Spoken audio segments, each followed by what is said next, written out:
You're going to get today a polished offer and a full client profile, a complete map of what you're going to, what your marketing system looks like, a funnel or what goes into a funnel to make, the leads that come into there convert. I'm going to teach you how to drive qualified traffic by, creating and running ads. The focus of that today will be Facebook. I'm going to show you some strategies for boosting your sales.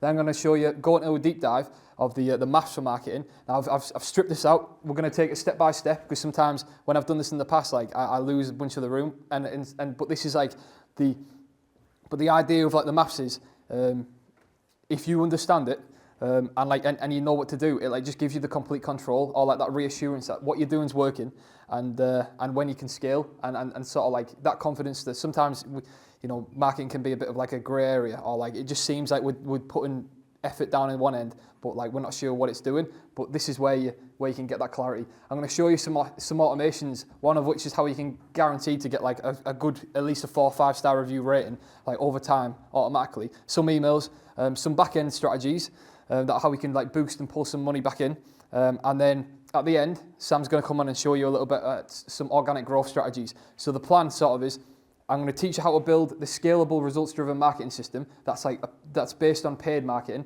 So you can slowly keep you sort of controlled growth and experiment on this front, but then also you can test and experiment with organics, so on your social media for free. And Sam's going to be teaching you the best sort of strategies of how you can get more views, more followers, and say more likes on your videos.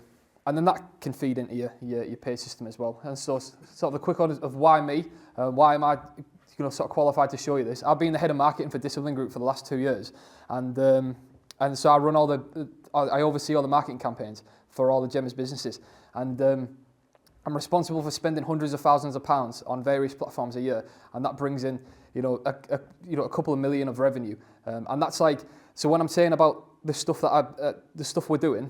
So for example, we got a return on ad spend of 4 last quarter. That means for every pound we spent, we got £4 back in, and like that's pretty good for a business. I'm going to show you all the sort of the levels of what that looks like. But that was an average across all of them, and that's not me quoting results of what worked from like 3 years ago, 5 years ago. This worked in the last 3 months. The stuff I'm going to be teaching you today is relevant right now, and my background is in maths and physics. So like that's why I'm sort of keen on the numbers. And why like this is if you look at it from that framework, it gives you a lot of sort of confidence to why you can spend that vast amount of money, but then you know where it's going. And so first, starting off with what is marketing. So as the full overview, there's a lot of different ideas or buzzwords that go on to say that people give you a reason of what it is or what we're doing it for. You might have seen a bunch of these sort of things like advertising, retargeting. Marketing's not advertising, or you have to be retargeting, campaigning, websites, publicity, promoting, branding, referrals. Like all these sort of there's nothing concise here. It's just all a bit of like a broad field of everything you need to be doing inside this. A way to think about marketing is it's not any of the, they're tactics that you use to further your goal of marketing, but really it's a pursuit of more. So whenever you're marketing, you're going for more, and that's more customers, more leads, more sales, more 5-star reviews, more customer satisfaction, more revenue generated per order. So it's not just this, putting your business out there. It's just focused on your customers, the relationship with your customer, how you're delivering your product, and like how you're getting more of them customers in, and then and some of the things that you're doing in your business to say optimize it to be better. So for example, you might think that just by running ads to get sales, for to increase how many customers you're getting is that's definitely a good good start. But then you can also be thinking about like those customers, how loyal are they to you? Do they go on and do like any other? Do they make a repeat purchases? That all adds to your bottom line.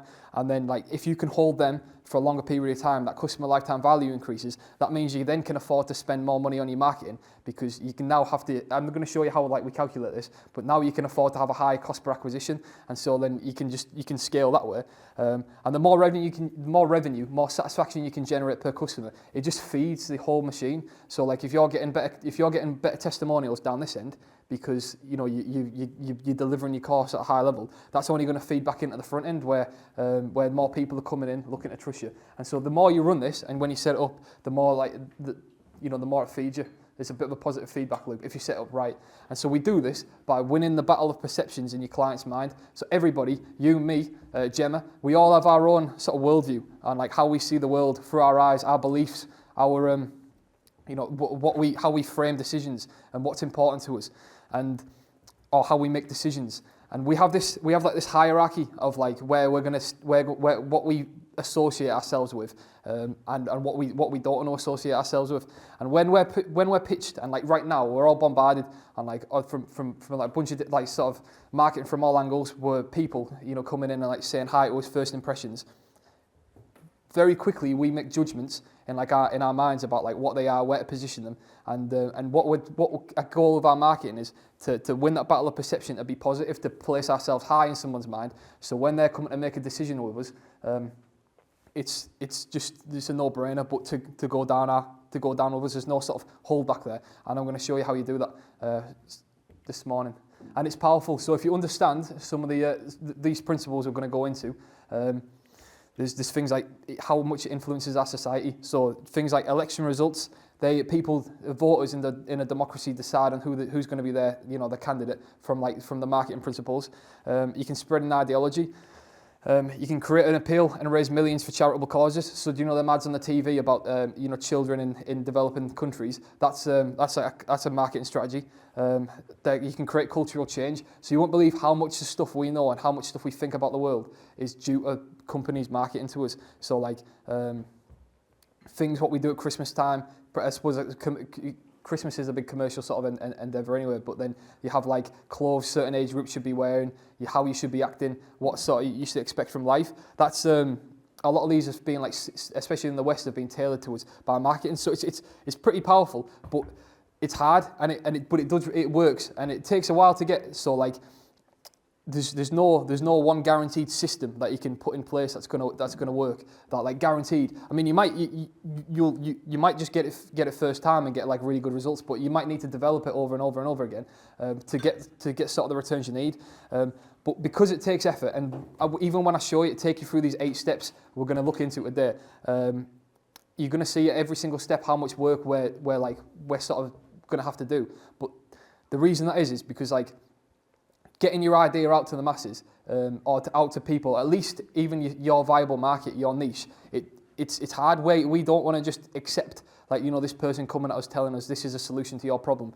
Like we have to go about it in a strategic way, and even then, it doesn't work first time, or it doesn't always work first time, and there's a process to it, but it works, and this is like the key to it makes everything in your business easier, and it's one of, and I suppose if you see the return on ad spend number, if you get to a 3 or 4, that's going to be the marketing spend you spend you're going to have a better return on it than any stock, any investment. So it's worth it putting that effort in to get your marketing ready. How do you measure that though? How do you know that you've got that? Good question. We're going to come back to that in a bit. So this is just the intro, mate. I'm going to show you the full thing of what we're doing today. But this is is when you go on social media, you'll see a bunch of people, like gurus, other agencies telling you that you need this one strategy, you need this one secret, you need this new platform, you need this secret framework that's going to just put on autopilot all your customers. And the reason they work is because you probably felt the pain of marketing. And you want just that, and you understand when you get it working, how much what the benefit is going to get you, and so they kind of prey on that, and there's this culture of thinking that the marketing is just this collection of tricks that you need to deploy, but it really isn't. It's you have this overview of a strategy, and then you sort of scale it over time, and it's always been the same. It's only the how has changed, and so what I mean by that is. It's always been, you have to have an intimate understanding of why your customers buy, what makes them tick, and then what the pain points are that you solve their problems, and then how you pitch your offer in front of them, how you engage with them. That's just changed. So for example, so we're offering the solution to a market's problem based on an intimate understanding of sort of what makes them tick, and the way we go about doing that is, and that's been the same since we've had newspaper ads back when we were first trading gold for services in ancient markets, but it's when we had TV ads, when we had radio ads, and now we've got the internet. But it's kind of this strategic action we're taking to get people to know, trust, and then to buy from us. And like I say, that's been the same since Five. yeah, it's just an example of how it's never been. Yeah. Slow down a little bit. I feel like you're in a Ferrari and I'm in a Fiat 500. Oh, it's all good. I'll take it. Do you want me to go? Okay, no problem. Take pictures that fast. But it's always essentially the point of this. What I want to get across here in this bit is the sort of the most important part about marketing is knowing the solution that we're offering to like the people we're pitching to, and like why they want to be taking that solution, what keeps them up at night, like how are we solving their problem. You can take marketing as a framework of just like, oh, I want to make loads of money, or I want to just get loads of leads in. But what we're really doing fundamentally is we've got a problem, we've got a solution to a group of people's problem, and we're going to come to them and be like, and we know as a business owners that like our solution is the best in the market. We've got our credibility, we've got the reasons why, like what we put into our product, we can like back it up everything. And so like our goal is to get that, wrap it up into this offer that cuts through their brain, that's saying like that's blocking everything out. You know, no one really wants to be sold to, no one really wants to see an advert. We want to cut through that and show up and deliver like our offer to them in the best way we can. And that's always been the same. It's only like, so nowadays we have like the internet, and then and that's what I was sort of going into. And these actions are all about getting people to know, trust, and then buy.